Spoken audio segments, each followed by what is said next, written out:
Quais são os benefícios do desenvolvimento orientado à hipótese? No vídeo anterior, nós formulamos, definimos o que é e falamos sobre as técnicas que a constituem.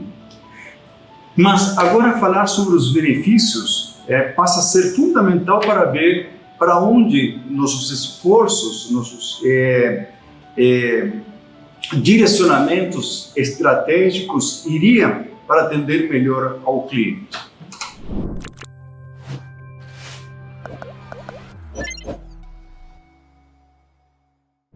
Então, talvez antes de falar desses benefícios, precisamos entender quais são os custos de não fazer desenvolvimento orientado à hipótese ou inclusive a testagem de ideias, né?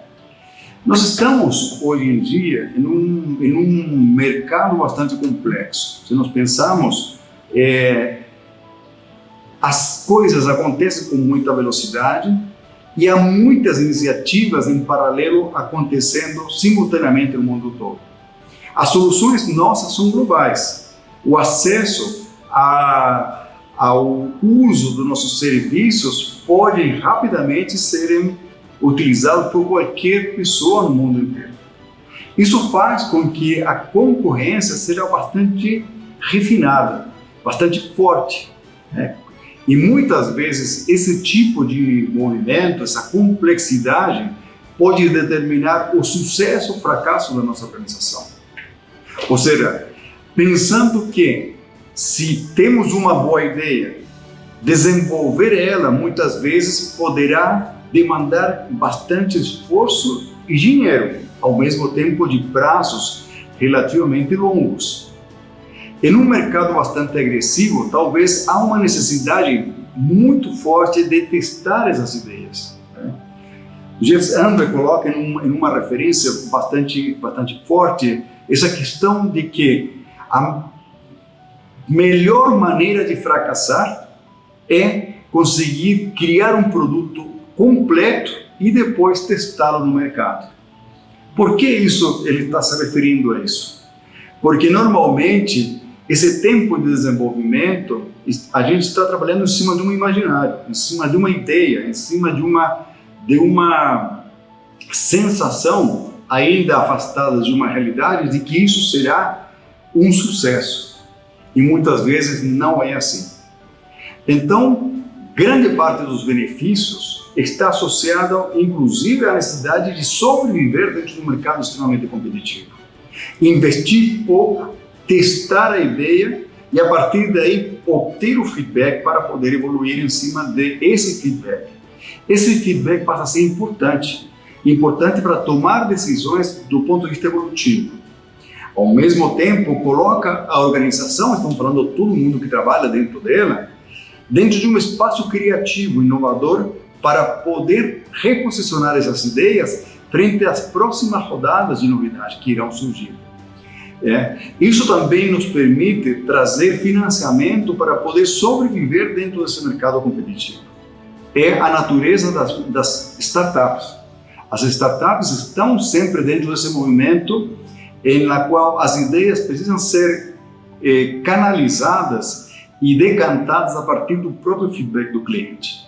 Se está gostando do vídeo, por favor, compartilhe e curta nosso canal. E aí, claramente, nesse modelo, a importância do desenvolvimento por hipótese é fundamental. A importância passa a ser, inclusive, uma maneira da organização se posicionar frente às ideias novas que irão surgir. Pero é um ponto importante. Uma vez que começo a estimular a criatividade do pessoal que trabalha dentro da organização, isso me gera um espaço muito fértil para criar novas e novas ideias que poderiam ser canalizadas através desse processo do desenvolvimento orientado a hipóteses. As hipóteses são avaliadas com dados concretos de realidade. E a reflexão frente ao que não deu certo e o que deu certo é importantíssimo para retroalimentar os próximos passos para poder evoluir frente a esse mercado bastante competitivo. Então fica agora mais claro falar sobre os benefícios do desenvolvimento orientado por hipóteses. Os benefícios estão claros, né? Estamos falando de que a partir daí eu posso evoluir a minha organização, evoluir essa prestação de serviços, evoluir esse desenvolvimento em cima das necessidades concretas do cliente. E aí talvez vou resgatar uma frase muito comentada dentro da área de TI, que é: o usuário não sabe o que quer, o cliente não sabe o que quer, as áreas de negócio não sabem o que querem, para poder dar conta de atender melhor esses problemas que vão surgindo no dia a dia. Então, qual o nosso papel como profissionais de TI, profissionais de DevOps nesse caso?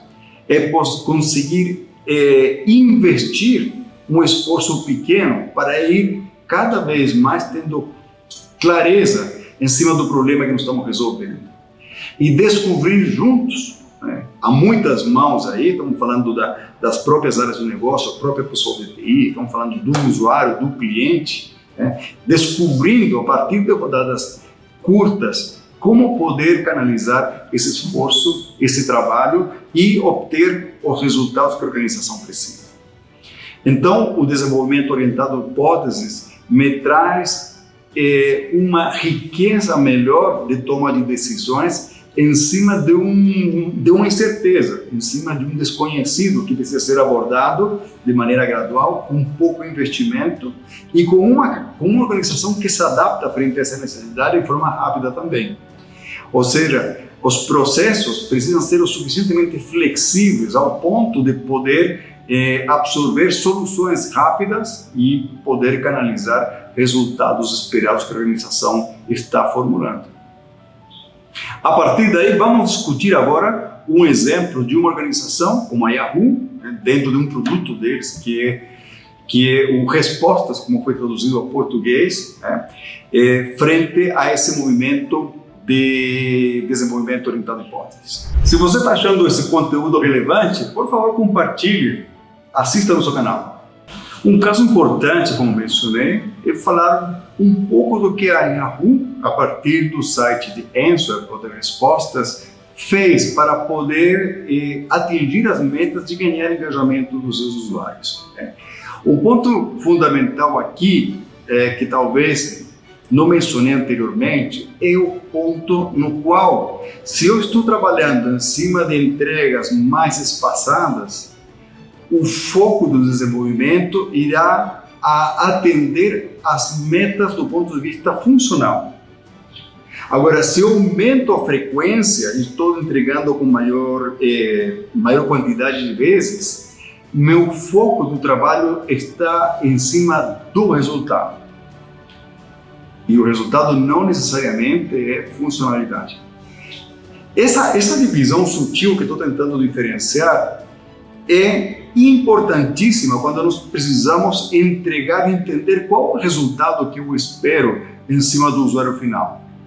O caso da Yahoo, frente a Answer ou Respostas, foi de alguma maneira um divisor de águas quando começaram a trabalhar em cima do desenvolvimento orientado a hipóteses.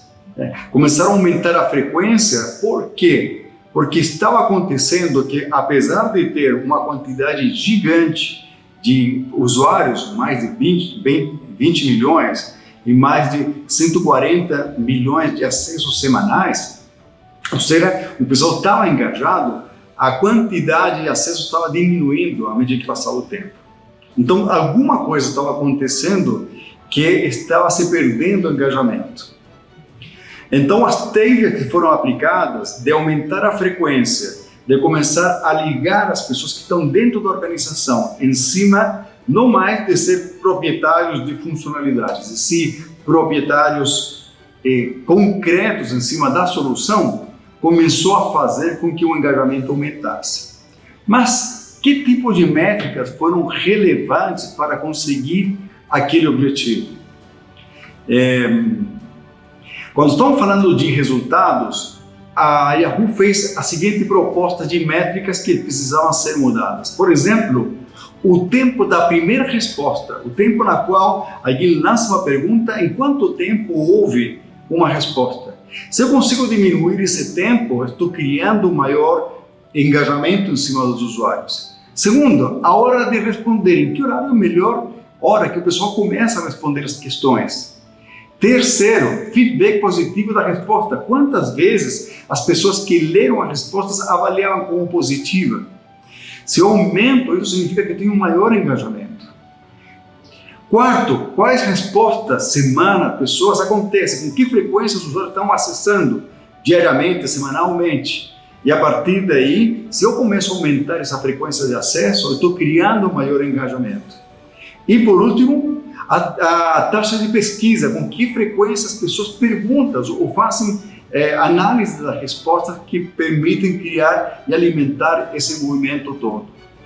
Resultado de tudo isso foi com que aumentasse para mais de 72% a quantidade de visitas mensais, né? Aumentando isso em um triplo de engajamento dos usuários que estão utilizando e duplicou, a partir daí, a receita da própria Yahoo.